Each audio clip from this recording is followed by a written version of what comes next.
अस्सलाम वालेकुम, this is करार मेहदी और आप देख रहे हैं शाजी व्लॉग्स। और this is Tashkurgan, the first city after Sost border.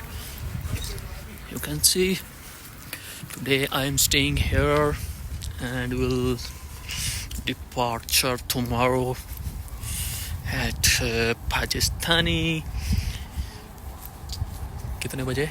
तकरीबन यही होंगे, कोई पाकिस्तान के 7-8 बजे मैं रवाना हो जाऊंगा। और रवाना मैं इमिग्रेशन के बाद वहाँ से, बहुत ठंड है यहाँ पे, इमिग्रेशन के बाद वहाँ से निकलूँगा सोस्त की तरफ। सोस्त बॉर्डर पे जाके वहाँ पे कस्टम चेक होगा और उसके बाद मैंने जाना होगा फिर गिलगित या हुंजा, और वहाँ से फिर मैं रवाना हो जाऊँगा इस्लामाबाद की तरफ। तकरीबन 2-2.5 दिन का रास्ता और पड़ा है अभी, तकरीबन 2-2.5 दिन और लगेगा,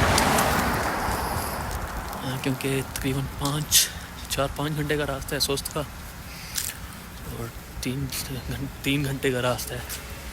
लेकिन वहाँ पे बारिश होगी, स्नो फॉलिंग होगी, इसलिए टाइम लगेगा इस बार। कुछ नहीं कहा जा सकता।